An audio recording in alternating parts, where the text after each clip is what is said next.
Hi everyone, welcome back to my channel. I'm Shamira Benson, one part of Team Benson, and it's still chilly out this morning, but something happened today that made me decide to change my gardening habits.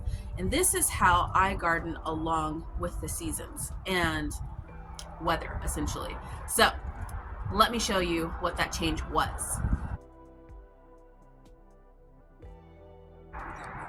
Okay guys, so this is the change in my garden. This part of my garden is getting sun before this part of my garden. Now, what that tells me is a lot. One, it tells me that yes, spring is officially here and I have to change my gardening habits. Alright guys, so when I'm deciding how I'm going to take care of my garden, it is really based on how the weather is, how the season is, what's going on, all those different things. Now, it's still chilly in the morning, so it's like, okay, well, we know it's not summer, but I do have to take some precautions as if it was summer. So, first step that I am doing is I am going to change my watering habits. So instead of watering every 3 days, I'm going to water every 1 to 2 days.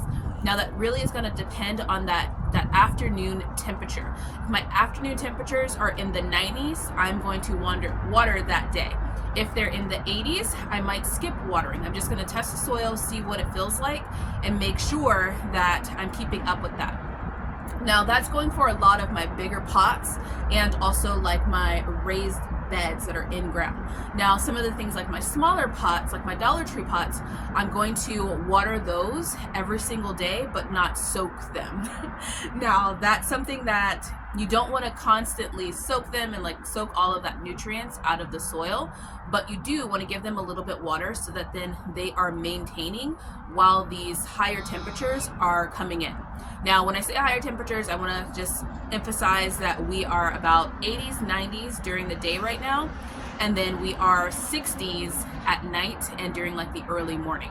So the 90s are going to be here only for about a week, and then it's going back down to the 80s, which is why you don't want to do things like put up shade cloth, start soaking your garden, and all those things.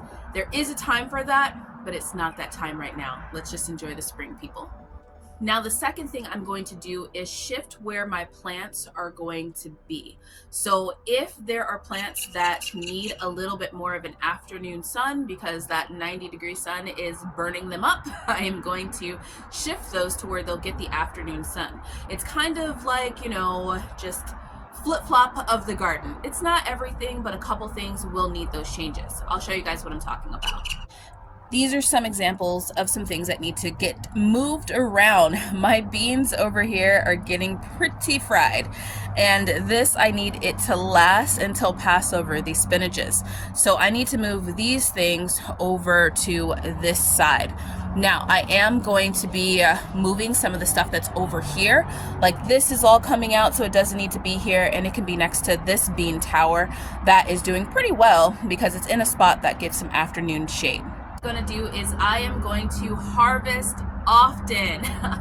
Now guys, this is the time where our plants are triggered to produce. So this thing is my black cherry tomato, and it is going to produce as many black cherry tomatoes as it possibly needs in order for it to feel like it has at least a couple really ripe, overly ripe tomatoes that it has amazing seeds that's going to pass on its genetics. So if I harvest it often, then it's going to keep producing. So right now is the time of the season that you want to make sure you are really harvesting often and make sure that you are getting all of those, the most out of those fruiting plants that you have. Now on the other end, for my plants that are more like my brassicas, I am harvesting the last of those. So I'm trying to prevent them from going to seed as quickly as they would want to because of those high temperatures. So those are the ones that are coming out. So I'm not worried as much about those things because I've been harvesting often on those already. But these things like my fruiting plants, I want to make sure that I'm not missing days or letting things get overly ripe.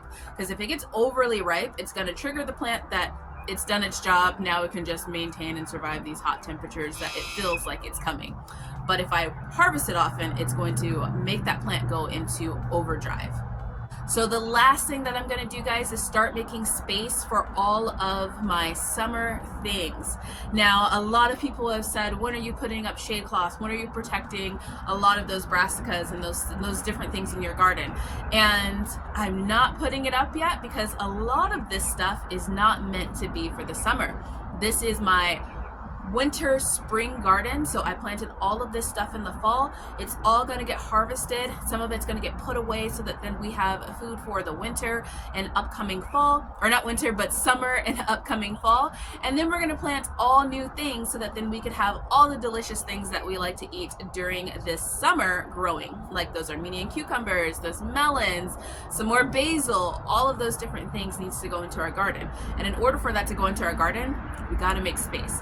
So I know that it looks beautiful right now. Believe me, I do not want to empty my garden because it looks beautiful, but I do want to have those summer things that are going to be growing all summer long. And even like our summer greens, we need to plant some amaranth. So in order for us to have those summer greens, we got to get rid of the winter greens. So it's all about a cycle in your garden, and don't be afraid to pull those things and plant new ones because that's part of the cycle. So I hope this video was helpful for you guys. I hope it gave you a little bit of insight, especially for those desert gardeners, of when they need to start doing things and what they need to start doing. Big bird just landed over there. But until next time, grow yourselves a garden, because even a small space can provide you with tons of food. Bye, guys.